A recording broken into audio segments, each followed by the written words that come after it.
அதிகாரம் 3. தேவனாகிய கர்த்தர் உண்டாக்கின சகல காட்டு ஜீவன்களை பார்க்கிலும் சர்ப்பமானது தந்திரமுள்ளதாய் இருந்தது. அது ஸ்திரியை நோக்கி, நீங்கள் தோட்டத்தில் உள்ள சகல விருட்சங்களின் கனியையும் புசிக்க வேண்டாம் என்று தேவன் சொன்னது உண்டோ என்றது. ஸ்திரீ சர்ப்பத்தை பார்த்து, நாங்கள் தோட்டத்தில் உள்ள விருட்சங்களின் கனிகளை புசிக்கலாம். ஆனாலும் தோட்டத்தின் நடுவில் இருக்கிற விருட்சத்தின் கனியை குறித்து தேவன் நீங்கள் சாகாதபடிக்கு அதை புசிக்கவும் அதை தொடவும் வேண்டாம் என்று சொன்னார் என்றாள்.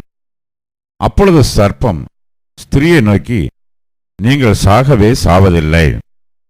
நீங்கள் இதை புசிக்கும் நாளிலே உங்கள் கண்கள் திறக்கப்படும் என்றும் நீங்கள் நன்மை தீமை அறிந்து தேவர்களைப் போல் இருப்பீர்கள் என்றும் தேவன் அறிவார் என்றது. அப்பொழுது ஸ்திரியானவள், அந்த விருட்சம் புசிப்புக்கு நல்லதும் பார்வைக்கு இன்பமும் புத்தியை தெளிவிக்கிறதற்கு இச்சிக்கப்படத்தக்க விருட்சமுமாய் இருக்கிறது என்று கண்டு அதன் கனியை பறித்து புசித்து தன் புருஷனுக்கும் கொடுத்தாள். அவனும் புசித்தான்.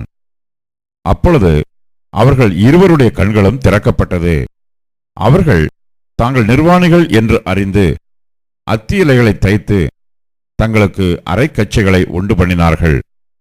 பகலில் குளிர்ச்சியான வேளையிலே தோட்டத்தில் உலாவுகிற தேவனாகிய கர்த்தருடைய சத்தத்தை அவர்கள் கேட்டார்கள். அப்பொழுது ஆதாமும் அவன் மனைவியும் தேவனாகிய கர்த்தருடைய சன்னதிக்கு விலகி தோட்டத்தின் விருட்சங்களுக்குள்ளே ஒளித்துக் கொண்டார்கள். அப்பொழுது தேவனாகிய கர்த்தர் ஆதாமை கூப்பிட்டு, நீ எங்கே இருக்கிறாய் என்றார். அதற்கு அவன், நான் தேவரீருடைய சத்தத்தை தோட்டத்திலே கேட்டு நான் நிர்வாணியாய் இருப்பதினால் பயந்து ஒளித்துக் கொண்டேன் என்றான். அப்பொழுது அவர், நீ நிர்வாணி என்று உனக்கு அறிவித்தவன் யார்? புசிக்க வேண்டாம் என்று நான் உனக்கு விலக்கின விருட்சத்தின் கனியை புசித்தாயோ என்றார். அதற்கு ஆதாம், என்னுடனே இருக்கும்படி தேவரீர் தந்த ஸ்திரியானவள் அவ்விருட்சத்தின் கனியை எனக்கு கொடுத்தாள், நான் புசித்தேன் என்றான். அப்பொழுது தேவனாகிய கர்த்தர் ஸ்திரியை நோக்கி, நீ இப்படி செய்தது என்ன என்றார். ஸ்திரியானவள், சர்ப்பம் என்னை வஞ்சித்தது, நான் புசித்தேன் என்றாள்.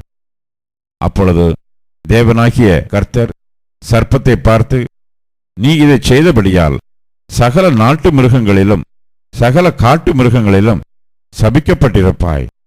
நீ உன் வயிற்றினால் நகர்ந்து உயிரோடு இருக்கும் நாளெல்லாம் மண்ணை தின்பாய். உனக்கும் ஸ்திரீக்கும் உன் வித்துக்கும் அவள் வித்துக்கும் பகை உண்டாக்குவேன். அவர் உன் தலையை நசுக்குவார், நீ அவர் குதிங்காலை நசுக்குவாய் என்றார். அவர் ஸ்திரியை நோக்கி, நீ கர்ப்பவதியாய் இருக்கும்போது உன் வேதனையை மிகவும் பெருக பண்ணுவேன். வேதனையோடே பிள்ளை பெறுவாய். உன் ஆசை உன் புருஷனை பற்றி இருக்கும், அவன் உன்னை ஆண்டு கொள்ளுவான் என்றார். பின்பு அவர் ஆதாமை நோக்கி, நீ உன் மனைவியின் வார்த்தைக்கு செவி கொடுத்து புசிக்க வேண்டாம் என்று நான் உனக்கு விலக்கின விருட்சத்தின் கனியை புசித்தபடியினாலே பூமி உன் நிமித்தம் சபிக்கப்பட்டிருக்கும். நீ உயிரோடு இருக்கும் நாளெல்லாம் வருத்தத்தோடு அதன் பலனை புசிப்பாய். அது உனக்கு முள்ளும் குறுக்கும் முளைப்பிக்கும் வெளியின் பயிர் வகைகளை புசிப்பாய். நீ பூமியிலிருந்து எடுக்கப்பட்டபடியால் நீ பூமிக்கு திரும்ப மட்டும் உன் முகத்தின் வேர்வையால் ஆகாரம் புசிப்பாய். நீ மண்ணாய் இருக்கிறாய், மண்ணுக்கு திரும்புவாய் என்றார். ஆதாம் தன் மனைவிக்கு ஏவாள் என்று பெயரிட்டான். ஏனெனில் அவள் ஜீவனுள்ளோருக்கெல்லாம் தாயானவள். தேவனாகிய கர்த்தர் ஆதாமுக்கும் அவன் மனைவிக்கும் தோல் உடைகளை உண்டாக்கி அவர்களுக்கு உடுத்தினார். பின்பு தேவனாகிய கர்த்தர், இதோ மனுஷன் நன்மை தீமை அறியத்தக்கவனாய் நம்மில் ஒருவரைப் போல் ஆனான்.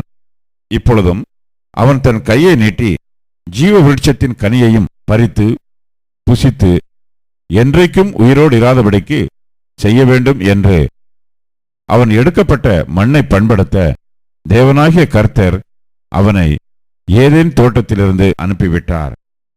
அவர் மனுஷனை துரத்திவிட்டு ஜீவ விருட்சத்திற்கு போகும் வழியை காவல் செய்ய ஏதேன் தோட்டத்துக்கு கிழக்கே கேருபீன்களையும் வீசிக்கொண்டிருக்கிற சுடரொளி பட்டயத்தையும் வைத்தார்.